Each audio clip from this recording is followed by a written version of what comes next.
Isa sa pagiging OFW ay ang pakikipagsapalaran sa ibang bansa.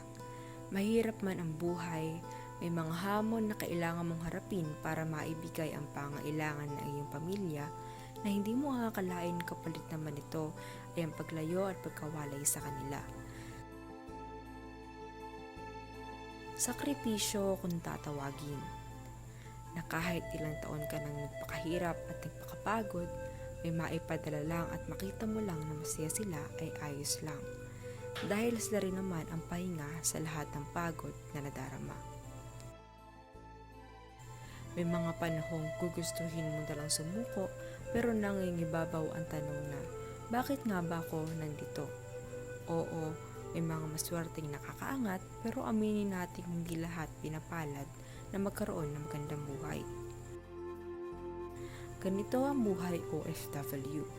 Akala nila masaya at maginhawa, pero ang totoo niyan, kaakibat nito ang lungkot, sakripisyo at pangungulila. Sa kagustuhan mong maibigay ang pangailangan nila, marami nang naging pagbabago. Kapalit ng bawat paghihirap ay ang buhay na pinapangarap. Walang imposible sa taong may paninindigan. At titiisin ang mga pagbabagong nangyayari sa buhay. Magugulat ka na lang na palitan na ang mga salitang pagod na ako, mabuti na lang hindi ako sumuko at naghintay pa.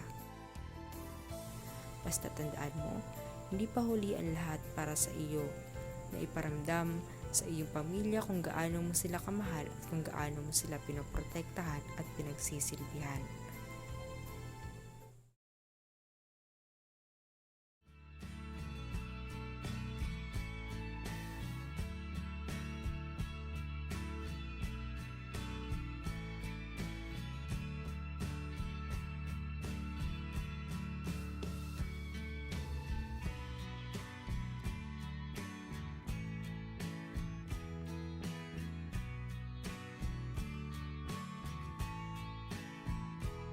Uy, Mare! Alam ka na pala! Uy, Mare! Umiyak ka sa akin dyan! Uy, baka! Uy, hindi naman! Kaya tayo! O, kamusta naman kayo dyan? Kaya na! O, kumain lang kayo na kumain dyan, ha? Alam niyo mga Mare muna? Ito ang dalawa kong namimiss talaga. At alam niyo ba tong si Michael ko? Scholar yan sa private school. Siya lang ang nakatungtong sa private school sa buong angka namin. Kaya proud na proud ako dito. Ang galing! Oh, eto mukhang mga magandang pangbenta to para Ay, Ate Josie, ang ganda naman ito. Oo, sige, sa'yo na lang yan. Talaga? Thank you. Oo naman. Ay, teka muna, dyan ka muna. Mamili ka na lang kung ano mga gusto mo, may bibigay lang ako sa anak ko. Dahil ka dito, may bibigay ang nanay. Pasalubong ko sa'yo, oh. Bagong labas ko sa Hong Kong. Maganda ba? Dali na, kunin mo na. Sige na, para sa'yo to. Nasaan na kaya si Michael ko? May bibigay ako para sa kanya. Michael, ito oh, may pasalubong nanay para sa'yo. Libro para sa pag-aaral mo. At ito naman, rubber shoes sa paglalaro mo, para sa paglalaro mo ng basketball. May hindi po ako naglalaro ng basketball. Kung gano'n, ano nilalaro mo? Chess po. Di pwede mo pa rin naman yung stop habang naglalaro ka ng chess eh. O, di ba, ang angas mo nun? O sige, marami pa akong aayusin Sige dun po, eh. Nay, salamat Sige. po. Ang maganda to, pang benta ko. Nice. Oh, anya ka pala. Carla? Ba't ngayon ka lang? Kanina pa kita hinihintay eh. Miss na kita. May pasalubong ko para sa'yo oh. Mukhang bagay na bagay sa'yo. Ito, sukat mo naman. May nalagay mo muna dyan. Gutom ka ba? Busog pa ako. Ipaghahanda kita.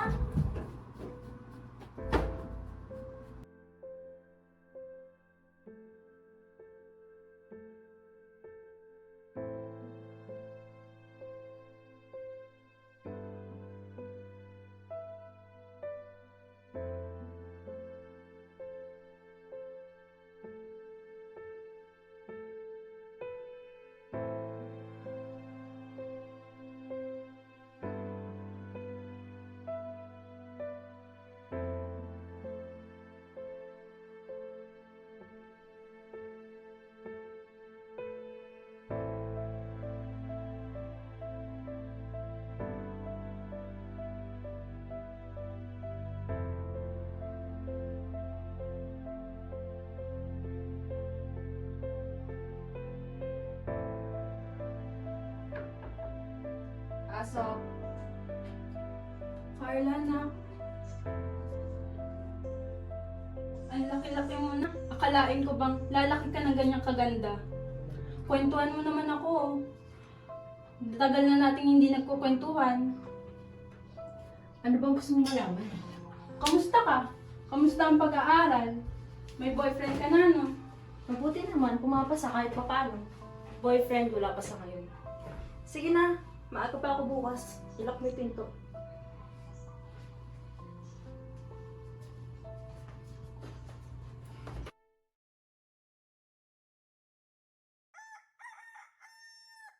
Ano pa bang kulang dito? Mukhang okay naman, ah. La la la la la. Mga anak, kakain na. Ay, anak ko, ano ba ang ginagawa mo? Ako nag-aawa dyan. Ay, hindi na. Okay lang po. Matagal ko naman itong ginagawa. Sige, pagkayari mo dyan, tawagin na lang yung kapatid mo, ha? Dahil, kain na! Ito lang yung kami.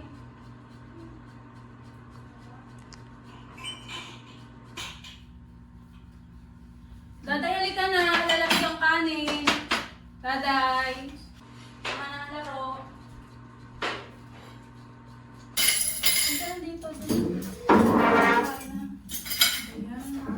Sabi mo, baka malit kayo. Anong oras ba yung pasok nyo? Ito na yung luto ko, oh. Ito. Ano? Ay, nasan mo si Carla? Carla? Baka malit kayo. Nasan mo?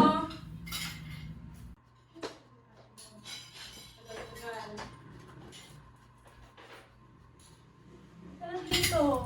Ay, naku. Tagal naman. Baka malit na kayo. Paano na? Ay, kumain na muna kayo. Ay, naku. Samayan, kumain na muna kayo. Ano ba yan? Kumain na. Ano na ako ah? Ate, sabay na ako. Sabay na dahil. Tara. Bye Hindi na. mo na nauubos nito?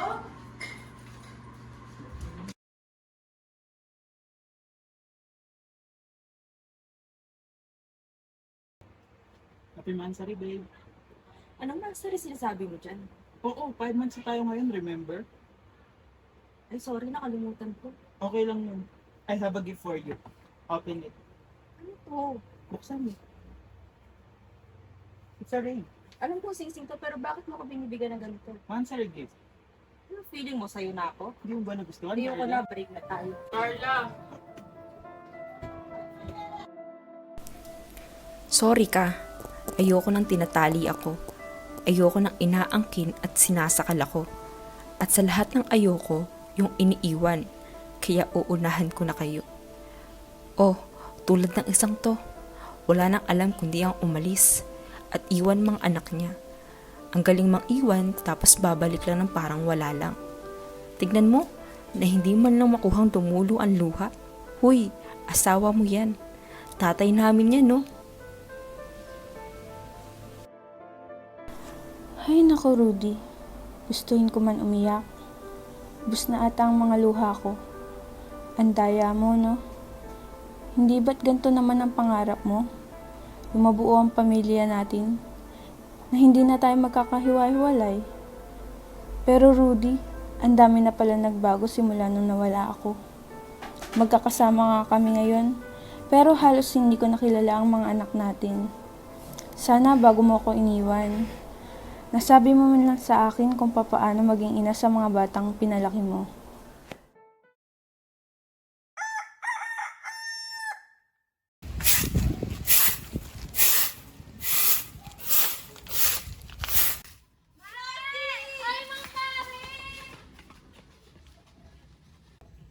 Hi, mga gaga! Uy, kumimik naman tayo. Sige, tara. May pera ka ba? Ano ba yun? Hay, saan mo yung mga anak mo mamaya ah? Ay, syempre naman. Sige, gumayak na kayo. Sige, mauna na kami. Sige, ingat na kayo.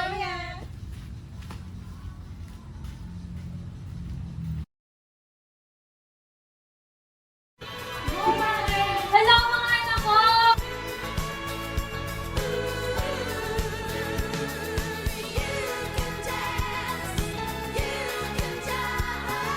Having the time of your life. Ooh, see that girl.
may crush siya dati. Ha?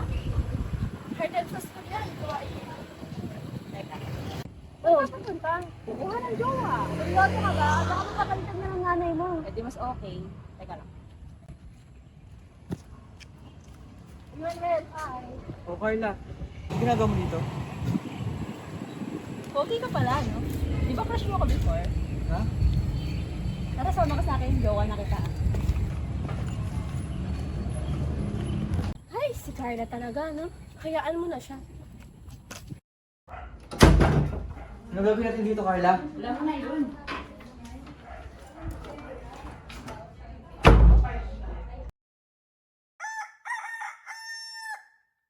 Ate Josie naman, ang mahal na ng mga bilihin ngayon. Di na katulad dati. Tumutulong lang naman ako. O siya, sige na, ituloy mo na yan. Ito pa, o, sama mo din yan. O, teka, paano nga kilala ko itong mga to ah? Paano napasama to? Ito yung mga binigay ko kay Carla. Sandali lang. Sayang, ganda pa naman. Carla! Carla! Carla! Pasok! O, sino to? Si Manuel yan, boyfriend ko. Magandang umaga po. Paano ka nakapasok dito? Hindi mo pa pinapakilala sa akin to ah. Alis na ako, maaga pa. Teka lang! Teka lang, sandali lang. Ano ba? Anong ano ba? Kailan pa yon? Kailan ka pa nag-uuwi ng lalaki dito? Eh, ano bang pakialam mo? Carla, nanay mo pa rin ako. Huwag kang umakting na parang may pakialam ka sa amin. Tigilan mo ng pagiging nanay mo.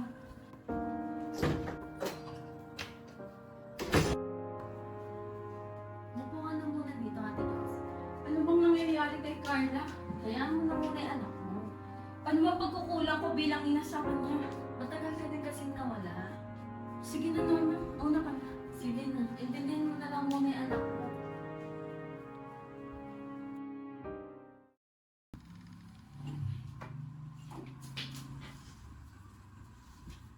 Magandang umaga po. Hihingi lang po ako ng dispensa sa nangyari. Pasensya na po, alis na po ako. Hindi. Mupo ka muna, mag-usap tayo. Kailan pa kayo nagkaroon ng relasyon ng anak ko ha? May nangyayari na sa inyo, no? Bago lang po, alam ko pong mahirap paniwalaan sa sasabihin ko, pero wala po talaga nangyari sa amin dalawa ni Carla.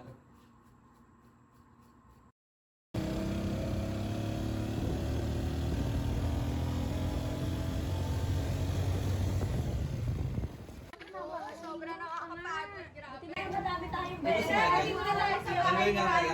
Yung boyfriend ng ate ko? Oo, ako nga yata yun. Tara kayo, Alam pasok. mo, Mare, yung job yung anak mo na to, napakagaling. Basadong-basado siya sa amin, Mare. Pasado saan? Kinakailangan kasi niya ng extra income, kaya kinuha namin siya. Ano? O bakit? Ayaw mo bang mas lalo kung makilala yung nobyo mo? Mag-usap tayo mamaya.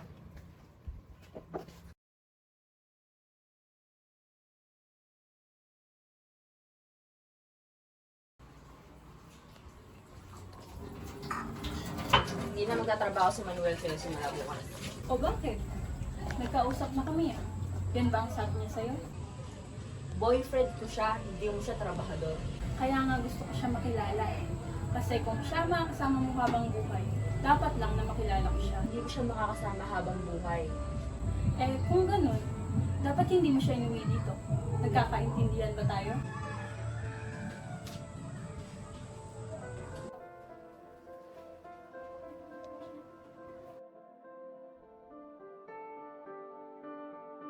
O ala, ano yan?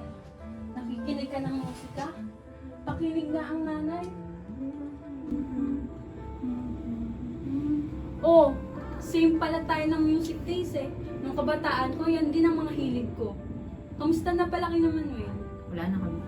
Ganun lang, binig mo na. Oo, boring eh.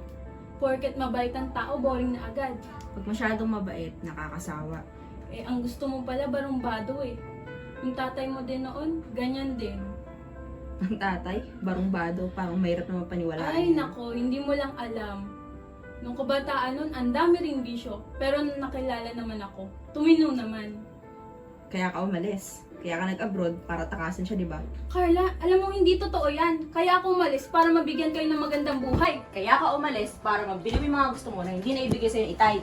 Bakit mo ako pinagbibintangan ng ganyan? Simula nung dumating ako dito, sobra-sobra ang galit mo. Sabihin mo nga sa akin.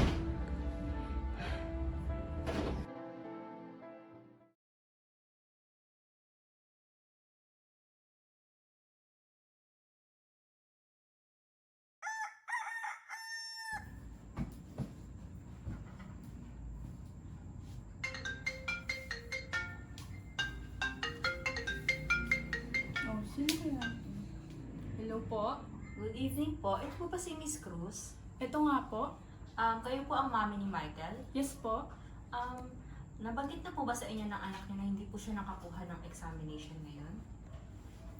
Ang alam ko po, scholar po siya.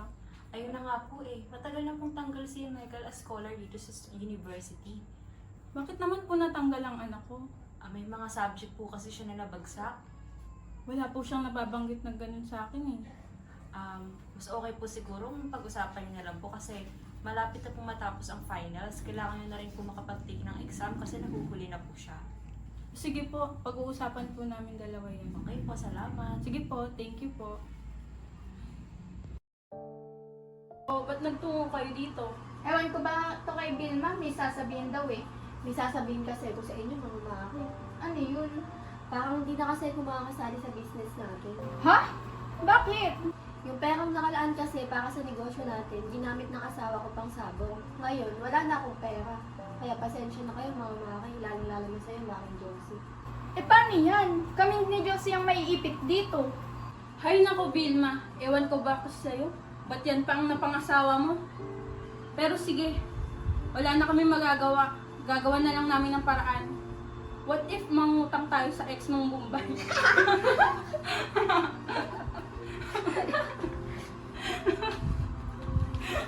Alam mo, Mare, okay lang yan. Simula nung nag-ibang bansa ka, tsaka namatay si Rudy, napansin ko talagang nagbago yung anak mo si Carla. Oo nga. Siguro matagal ka nawala. Kaya sana bigyan mo siya ng pagkakataon baka sakali. Kasi nga, matagal ka nawala.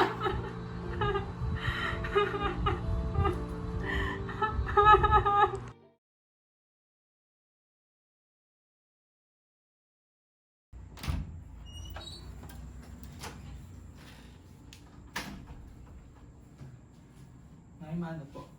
Ba't ngayon ka lang? Kakatapos lang po ng exam namin. Ikaw nga magtapat ka nga sa akin. Kakatawag lang ng teacher mo. Sabi, tanggal ka na daw sa skola. Nay, pasensya na. Simula kasi nung namatay si tatay, napabayaan ko na yung pag-aaral ko. Hindi ko lang masabi sa inyo at ayokong makadagdag sa problema nating pamilya. At kayo ni ate. O sige, magpahinga ka na. Sa susunod sana sabihin mo na magawa na natin agad ng paraan. Pasensya na, Nay. Sige. Ay, naku, ang dami-dami ko ng problema. Dumagdag pa tong tuition ni Michael. Wala na rin yung business namin doon. Ay, alam ang gagawin ko.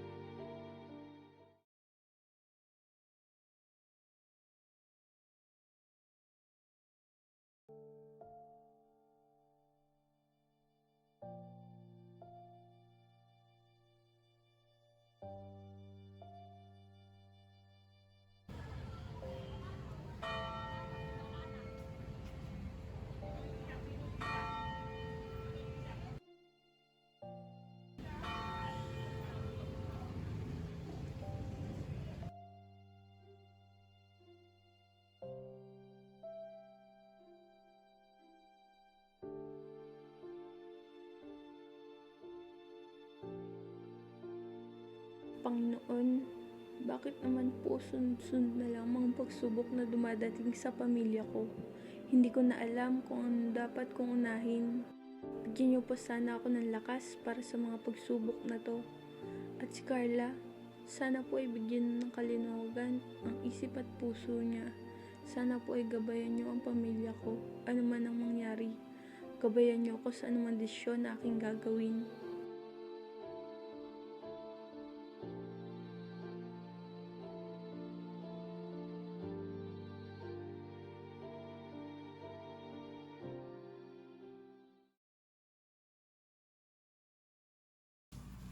Mga Mare, hindi ko na talaga alam ang gagawin ko sa mga anak ko. Paano ba sila pinalaki ni Rudy? Lalo na kay Carla sa panganay ko. Lagi na lang ako masama sa paningin niya. Hi, Josie. Patay na si Rudy pero siya pa rin ang palaging tama. Bakit kasi hindi mo ipaintindi sa mga anak mo, lalo na sa anak mo si Carla, kung bakit ka umalis at nagtrabaho? Yun naman ang hindi ko magagawa. Ang siraan si Rudy sa mga anak niya. Rudy, kung alam lang ng mga anak mo kung ano ang dinanas ko sa abroad, kung paano ko tiniis lahat ng hirap, para lang maibigay ang buhay na gusto nila. Pati na ang dahilan kung bakit hindi ako nakauwi ng mismong pagkamatay mo, ay tinago sa akin ng mga amo ko. Ang hirap ng kalagayan ko noon, Rudy. Kung sigurong narito ka pa ay maayos ang pakikitungo sa akin ni Carla. Alam mo, Rudy, siguro nga ay mas mabuti kung babalik na lang muli ako ng abroad.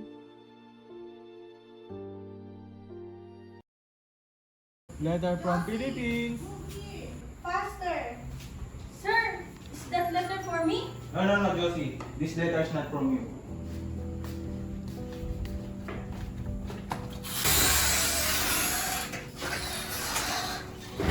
Should we give it to Josie? No, no.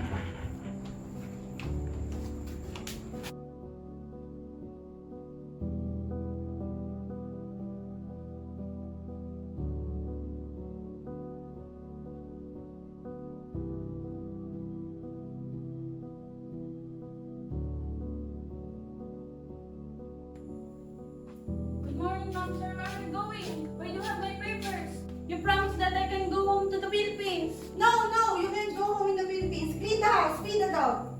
But ma'am, I need to go to the Philippines. Ma'am, pabiti naman.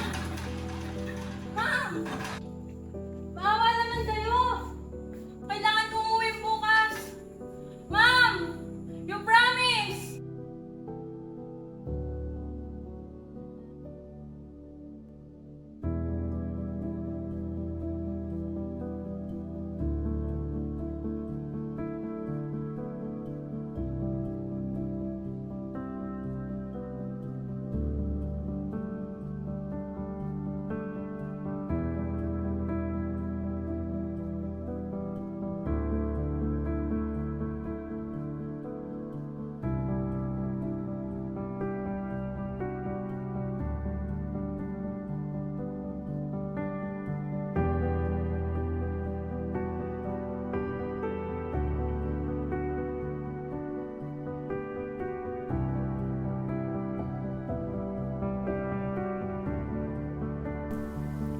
Nay, kamusta ka?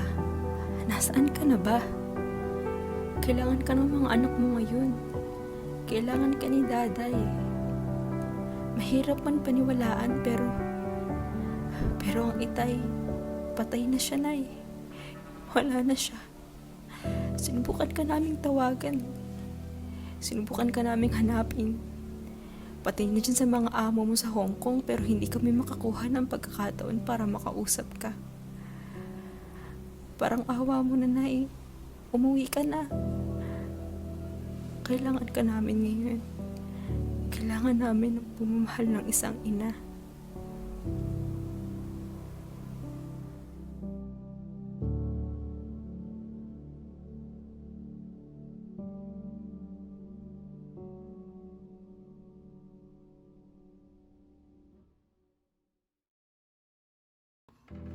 Ay, wag ka muna umalis. Kailangan eh. Hayaan mo babalik din ng nanay. Dahil ka dito, tulungan mo ako magtupi. Sige na, tulungan mo muna, kuya. Oh, Oh, bakit ganyan mga mukha niyo? Di ba kayo sanay na umaalis yan? At nakasanayan niyo rin sarili niyo tayo-tayo lang magkakasama dito. ate, tama na. Ano bang ulam? Oh, wala namang ulam. Di bale. Pag nagpadala ng pera, marami na naman tayong tsokolate, sapatos, bag, pabango. Ate, tama na sabi eh. Pinabastos mo na ang nanay. Pwede ba? Tingin naman ang pagtawag sa kanya ng nanay. Nasasanay na si daday na eh. Michael, sige na. Pumasok muna kayo ni Daday sa kwarto. Nakapasok muna ako sa kwarto. Carla, ano ba talagang gusto mo? Di ba ito ang gusto mo? Nagtutulakan mo akong umalis? Oo, at huwag ka nang bumalik. Bastos ka talaga, no? Nay! O ano, lalayas ka na naman? Sige, lumayas ka! Layas talaga ako. Layas! Sige, sirain mo ang buhay mo! Sige, magpabuntis ka kung kani-kanino! Tingnan ko lang kung respetuhin ka ng anak mo! Pero hindi ko pa rin sila iiwan. Wala ka talagang kwenta! Wala kang modo! Wala kang utang na loob! Kung ayaw mo sa akin, ayaw ko rin sa'yo! Hindi ko naiintindihan. Ikaw ang may gusto ng buhay na to, hindi ako. Bakit, Carla? Minsan ba inintindi mo ko? Sana habang niluluslay mo yung pera na pinapadala ko, sana naisip mo kung ilang pagkain yung tinistok na hindi kainin para lang mapadala yon. Kung hindi mo ko kayang respetuhin bilang ina, sana man lang bilang tao kahit hindi na bilang ina.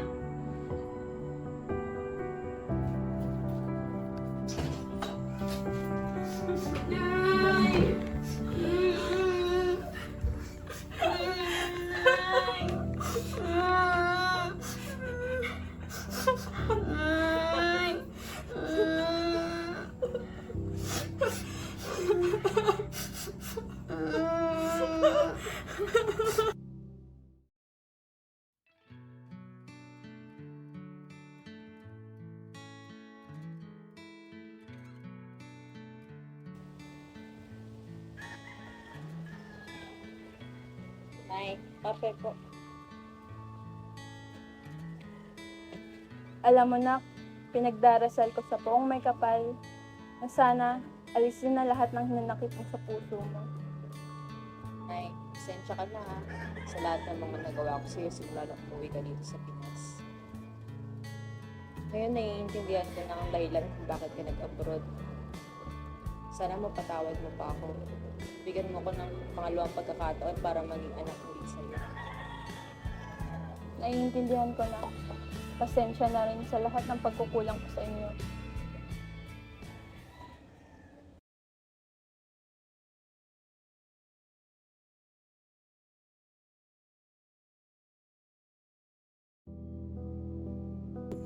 Sandali mo na, Mari. Magpapaalam muna ako sa mga anak ko. Sige, Mari, bilian mo. Baka mali tayo sa flight. Mga anak, aalis muna ulit ang nanay, ha? Babalik rin ako. Para sa inyo to. Magpakabait kayo dito, ha? Mahal na mahal ko kayo. Mari, bilian mo. Baka mali na tayo sa flight. Sige na, mga anak.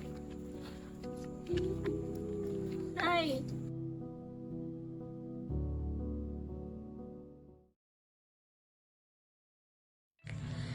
Dear Nay, kamusta na kayo? Nakuha niyo ba yung mga pictures ng first communion ni Daday? Ang cute niya, no? Ay, may balita nga pala ako sa inyo. Naglakas akong sumali sa essay writing contest sa school namin tungkol sa overseas Filipino workers. Naalala ko nga kayo eh. Iyak tuloy ako ng iyak. Ayun, hindi ko natapos. Kasi Nay, miss na miss ko kayo. Pero tatapusin ko pa rin yun. Kahit wala ng contest, ihabol ko na ma-publish yun sa school organization namin. Ang importante naman kasi talaga, mabasa ito ng maraming. Kwento mo yun eh. Kwento natin. Gusto ko sabihin na higit sa sino man kaming mga anak mo at mga katulad mo, ang unang-unang dapat kumilala sa inyo bilang mga tunay na bayani.